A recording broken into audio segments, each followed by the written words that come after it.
नांदेड़ में हजारों दिव्यांगों ने अपने हक की लड़ाई लड़ते हुए पूर्व मुख्यमंत्री और सांसद अशोक चव्हाण के शिवाजी नगर स्थित आवास पर एक अनूठा प्रदर्शन किया। ये दिव्यांग भीख मांगते हुए पहुंचे और विधायक सांसद निधि को खर्च करने की पुरजोर मांग की।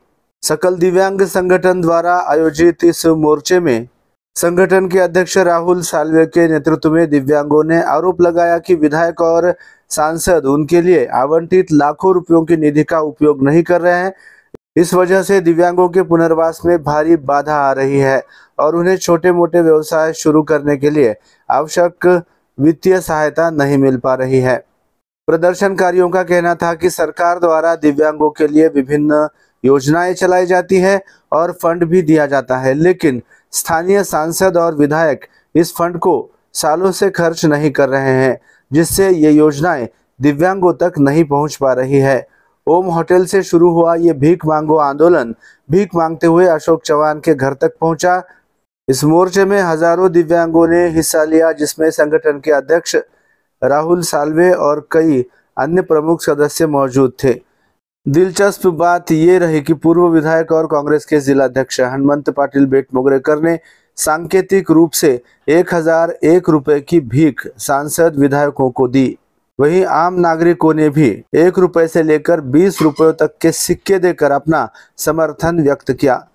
मोर्चे के बाद पूर्व मुख्यमंत्री अशोक चव्हाण ने प्रतिनिधि मंडल से मुलाकात की, उन्हें आश्वासन दिया जिले के प्रत्येक तहसील और पूरे जिले में चरणबद्ध तरीके से दिव्यांगों की निधि खर्च की जाएगी।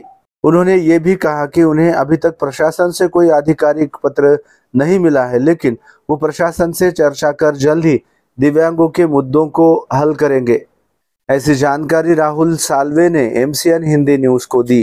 दौरान अब ये देखना महत्वपूर्ण होगा कि इस प्रदर्शन के बाद दिव्यांगों की मांगों पर क्या कार्रवाई की जाती है।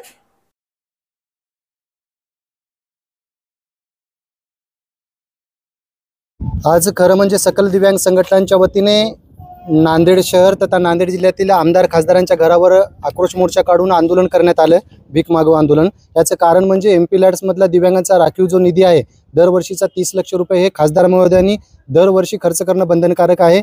तसेच नियोजन विभागाचा शासन निर्णय आहे 2016 आणि 2023 यानुसार आमदार महोदयांनी त्यांच्या स्थानिक क्षेत्र विकास निधीतला दिव्यांगाचा राखीव 30 लाख रुपये हा त्या वर्षी खर्च करणं बंधनकारक आहे। परंतु नांदेड जिल्ह्यातल्या आमदार खासदारांनी हा निधी खर्च नाही केला, त्यामुळे आज नांदेड शहर तथा नांदेड जिल्ह्यातल्या सर्व सकल दिव्यांग संघटनांच्या वतीने आज खासदार आणि आमदारांच्या घरावर आक्रोश मोर्चा काढून भीक मागो आंदोलन करण्यात आले। त्याची तत्पूर्वी आम्ही सुरुवात हे माजी मुख्यमंत्री तथा खासदार अशोकरावजी चव्हाण साहेब यांच्या शिवाजीनगर नांदेड येथील घरावर आम्ही आक्रोश मोर्चा काढला।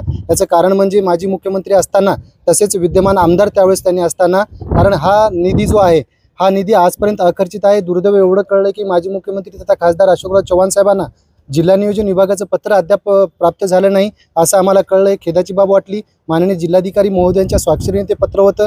जानेवारी 2025 मध्ये सुद्धा एक पत्र दिलं, म्हणजे वारंवार पत्रव्यवहार करूनही दिव्यांगाचा राखीव निधी हा खर्च नाही झाला। आज माननीय अशोकरावजी चव्हाण साहेबांसोबत आता शिष्टमंडळासोबत बैठक झाली। अशोकराव चव्हाण साहेबांनी आम्हाला आश्वासन दिलं की मी प्रथम भोकर विधानसभा मतदारसंघावर प्राधान्य देईल। भोकर विधानसभा मतदारसंघातल्या दिव्यांगांना जो काही निधी खर्च करायचा आहे, आमदार निधी असेल, खासदार निधी, हा आम्ही खर्च करेल म्हणून त्यांनी आश्वासन दिलं।